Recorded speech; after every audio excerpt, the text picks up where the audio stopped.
ایک حدیث میں ہے کہ آدم اور شیس علیہ السلام کے بعد ادریس علیہ السلام پہلے نبی ہیں۔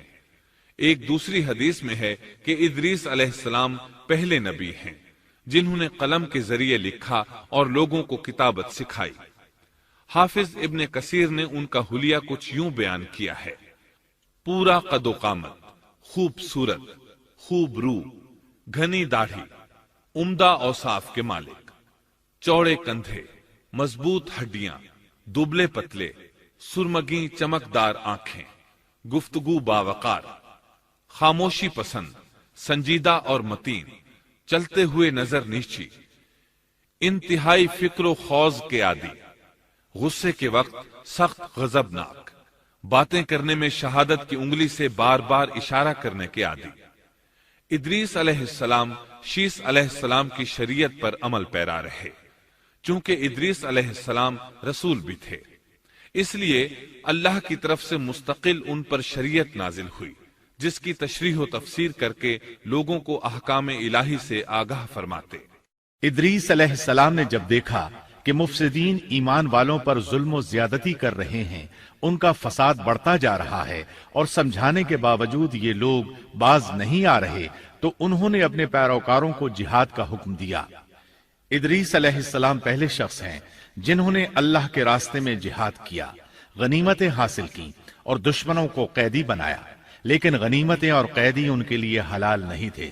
رسول اللہ صلی اللہ علیہ وسلم پہلے رسول ہیں جن کے لیے غنیمتیں حلال کی گئیں، لیکن یہ بات یقینی ہے کہ جہاد سب سے پہلے ادریس علیہ السلام نے کیا۔ انہوں نے جہاد کے لیے سب سے پہلے ایک لشکر تیار کیا، پھر اس لشکر کو 2 حصوں میں تقسیم کیا۔ ایک حصہ پیادوں پر مشتمل تھا، دوسرا سواروں پر۔ چنانچہ بھرپور تیاری کے بعد ادریس علیہ السلام نے قابیل کی قوم پر چڑھائی کر دی۔ حق و باطل کے درمیان زبردست مارکے ہوئے۔ آخرکار ادریس علیہ السلام نے انہیں گھٹنے ٹیکنے پر مجبور کر دیا۔ ان کا بہت سا مال و اسباب لوٹ لیا اور لوگوں کو قیدی بنا لیا۔ اللہ تعالیٰ نے ان تمام باتوں کا ذکر نہیں فرمایا، بلکہ اللہ نے ان کی سیرت کے بارے میں اپنی کتاب قرآن مجید میں اشارتاً ذکر فرمایا ہے۔ مثلا سورہ مریم آیات 56 اور 57 میں ارشاد ہوتا ہے: اور اس کتاب میں ادریس کا بھی ذکر کر، وہ بھی نیک کردار نبی تھے، ہم نے انہیں بلند مقام پر اٹھایا۔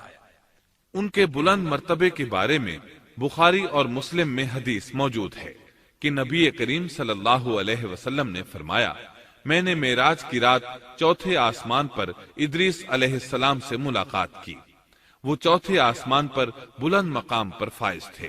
ابن ابی حاتم وغیرہ نے اس روایت کو ہلال بن یسار سے بیان کیا ہے۔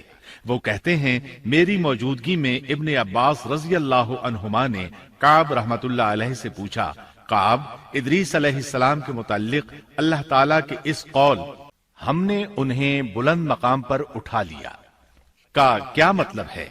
تو کعب رحمت اللہ علیہ نے جواب دیا: اللہ تعالیٰ نے ادریس علیہ السلام پر ایک مرتبہ یہ وحی نازل فرمائی: اے ادریس، تمام اہل دنیا جس قدر روزانہ نیک عمل کریں گے ان سب کے برابر میں تجھے ہر دن اجر دوں گا۔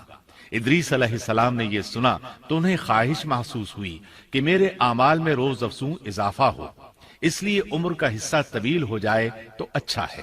انہوں نے وحی الہی اور اپنے اس خیال کو ایک رفیق فرشتے پر ظاہر کر کے کہا: اس معاملے میں موت کے فرشتے سے گفتگو کرو تاکہ میں نیک اعمال کا زیادہ سے زیادہ وقت حاصل کر سکوں۔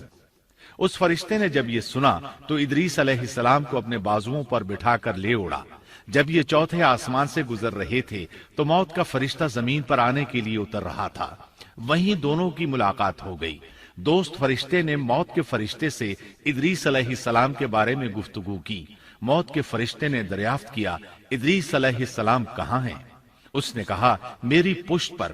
موت کا فرشتہ کہنے لگا: مجھے اللہ کی طرف سے یہ حکم ملا ہے کہ 4تھے آسمان پر ادریس علیہ السلام کی روح قبض کروں، اس لیے میں سخت حیرت میں تھا کہ یہ کیسے ممکن ہے۔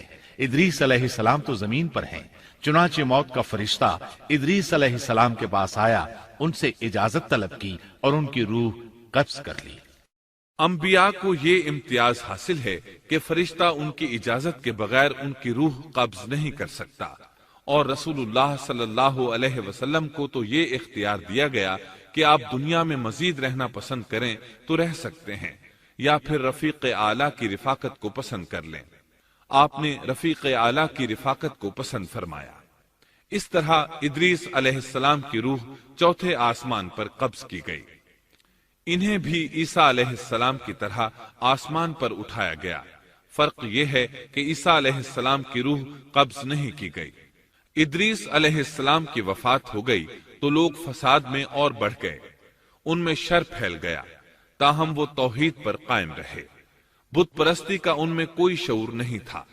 لوگ آدم علیہ السلام کی وفات کے 1000 سال بعد تک توحید پر قائم رہے۔ ان میں فسق و فجور ضرور تھا لیکن شرک نہیں تھا۔